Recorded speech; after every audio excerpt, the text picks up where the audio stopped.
Business Day because we know your time and your life are precious. Our goal is proper diagnosis and effective, non-invasive outpatient treatment. Decades of leadership, first in New York with brain radiosurgery, first in America with body radiosurgery for cancers of the brain, body, and prostate, all custom tailored for you. Call 212-CHOICES, 212-CHOICES for a prompt appointment and free booklet DVD. Super convenient, 38th and Broadway, with most insurances, Medicare, Medicaid accepted. You're next at Radiosurgery New York. Just call 212-CHOICES, 212-CHOICES. Welcome back to the Radiosurgery Hour.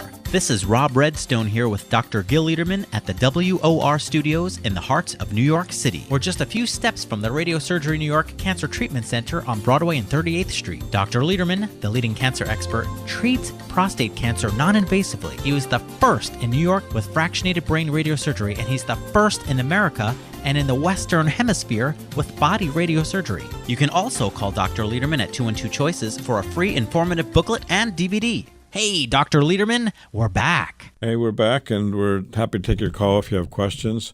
There's a new report about chemo brain, and many people know that those who get chemo sometimes have slowed thinking. And there was a study done in women with breast cancer to look at who's getting chemo brain and why. And researchers in Holland studied groups of women before and after chemotherapy, as well as women without breast cancer, and then got functional MRIs to look at the activity of the brain. And they found when women tried to multitask, there was a deterioration in multitasking in women who got chemotherapy compared to those with breast cancer who did not get chemotherapy, and into healthy women without breast cancer. So this foggy thinking, there may be some explanations why chemotherapy affects the brain. It may cause structural changes or functional changes in the brain. The article was published in a scientific journal called the Journal of Clinical Oncology, which is a great journal. I've actually had papers published in that journal. You may want to take a look at it. This was published in Reuters Health on May 27th as a synopsis about chemo brain in women who are getting chemotherapy. And one thing for those with prostate cancer, we have a all-new booklet to send to you if you want. We've redone the booklet. We've extended the graphs. There's more time of follow-up. There's more information about sexual, or let's say lack of sexual function after radical surgery, or lack of sexual function after robotic surgery. There's data about urinary problems after surgery for prostate cancer and after robotic surgery. And there's actually statements from a famous surgeon even saying that there's no convincing study demonstrating superiority with robotic surgery. So you wonder why hospitals are spending millions of dollars and doctors are promoting it when the data is just not there. Anyway, it's all in our new booklet about prostate cancer. You can look at our data versus other major centers in New York, Baltimore, and Boston, Philadelphia, us versus Proton Beam. Why do we publish our data? Well, number one, we do a lot of work over many years treating patients and following our patients. We believe that serious doctors should follow their patients and report the data. We don't understand why others don't follow in our footsteps, but I suspect it's because their data either is non-existent or just doesn't match up to ours. So it's really worth a look, and I would urge you, anyone with prostate problems or prostate cancer, to look at the data before doing anything about the cancer. And interestingly enough, we had Friday afternoon late, we had a investment banker came on with a 57-year-old man, single man with a Gleason 7 cancer. Now listen to this. So he's single, no children. He said PSA followed for many years. His PSA has gone up from 2 to 4 to 6 to 10.4. He's had 4 biopsies over 8 years. In December, he had a Gleason 6 cancer, and a urologist there gave him Lupron. Lupron is an anti-testosterone to suppress the testosterone. This man was about 350 pounds. He went on a big diet and lost weight.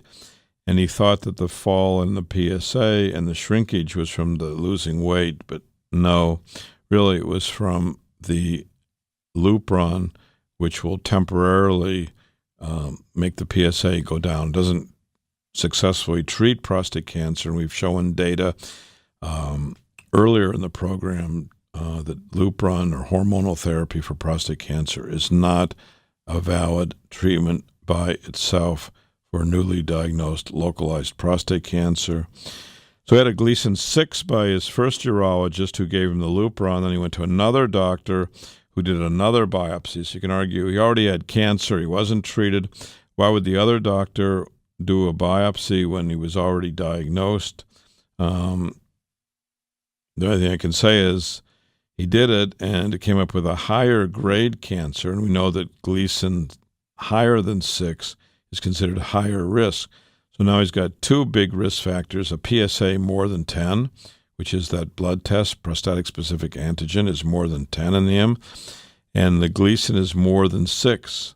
So he's now at high risk. It's not diet, and in fact, there's again multiple studies that have shown recently that diet is not affecting cancer rates very much. So what's he going to do? Well, he saw this big urologist in town who's done 5,000 cases. Now, the urologist, when asked what is the data, and the patient was smart, he said, "What's your data, doctor?"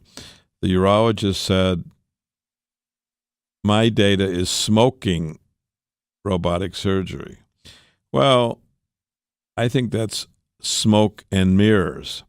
Saying your data is smoking is not data. It's obscuring the facts. It's making the patient believe something that is not true. So if you actually look at the data by one of the most prominent surgeons, and actually the teacher of this man, so the teacher of this man published his data, and listen to this: if you have a PSA from 10 to 20 and have radical surgery, your chance of being cancer-free at 10 years is only 30%. So for this young man, being told that if you have surgery, your chance of being cancer-free 10 years later is only 30%, makes you think that radical surgery is not very good. And it is not very good. If you look at Gleason 7 cancer at 10 years, it's only 46%. So the data with radical surgery is very poor. We talked just a few minutes ago on this program about the sexual function, which remains intact in only a few percent, and urinary only a few percent. So for this man, we wish him well. We hope he follows our data. Our data for Gleason 7 cancer is 90% cancer-free survival with a good quality of life in general for our patients. So I'm happy to answer your questions. I'm happy to send you the book. I'm happy for you to look at the data. We have on the line John with bladder cancer. Good evening, John. How are you?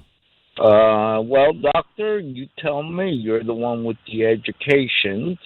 As one psychiatrist said to the other, "You're okay. How am I?" Okay, I understand what you're saying. I used to work for Merck, the pharmaceutical company. Well, that's unrelated. Let's ask your medical question.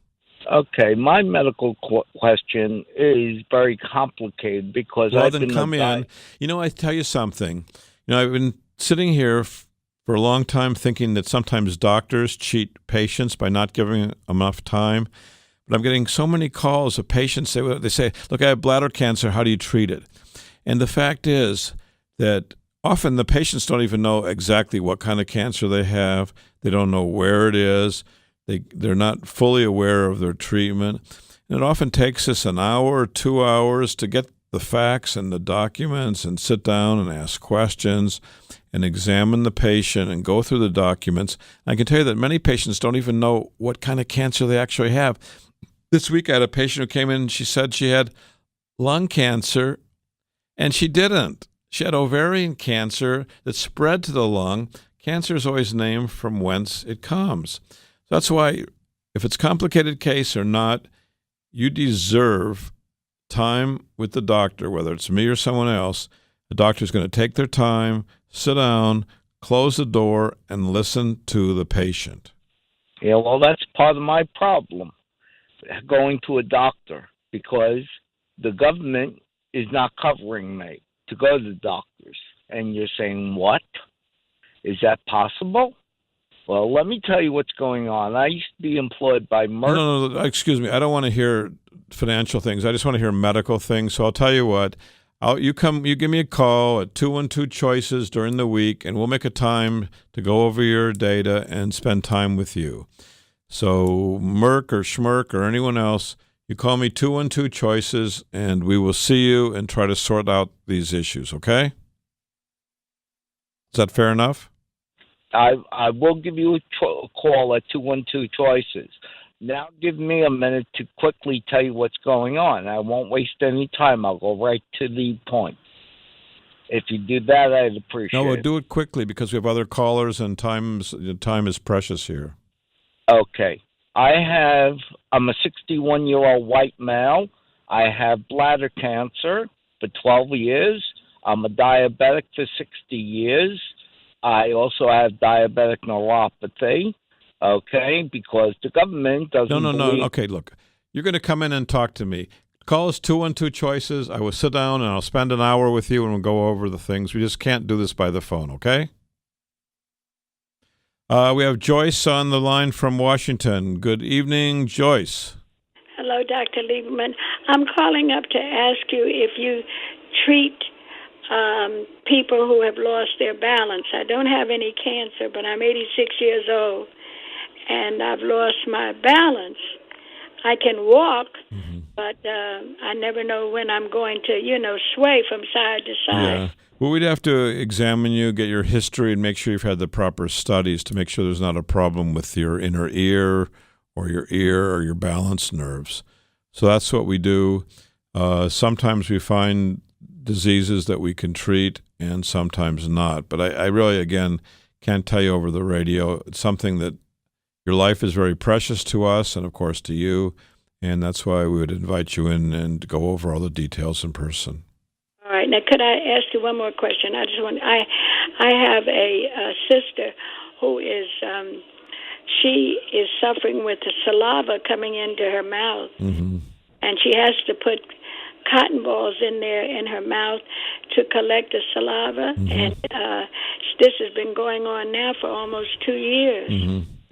Well, again, it sounds like something she needs attention. Normally, all of us swallow our saliva, and she may be having troubles with swallowing or digesting her saliva. So, again, she's welcome to come in. We'll go over the details and try to find out what's wrong with her.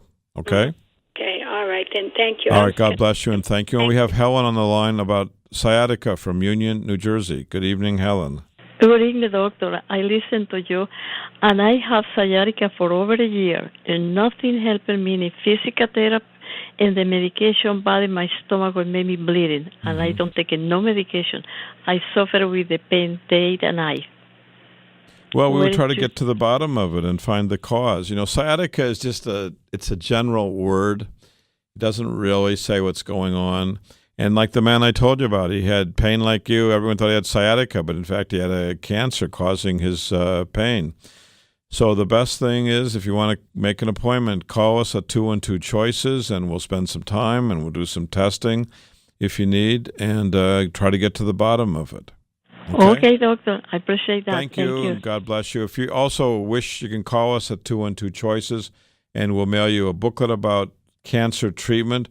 In general, we treat cancer, and we're there for you to treat cancer, brain tumors, prostate cancer. That's our specialty.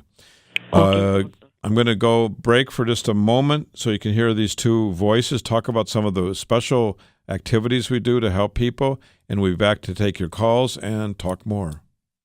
For cancer treatment, most prefer effective, non-invasive, well-tolerated outpatient therapy. With Dr. Lederman, the radiosurgery pioneer, that's our goal too. He's first in America, first in New York, first for you. With Body Radiosurgery, we hit your cancer with no cutting, no bleeding. Dr. Lederman has decades of experience with primary and metastatic, large or small cancers from head to toe. Cancer treatment with possibly a second chance for you, even if chemo, radiation, or surgery didn't work or isn't tolerated. Our goals are best results and quality.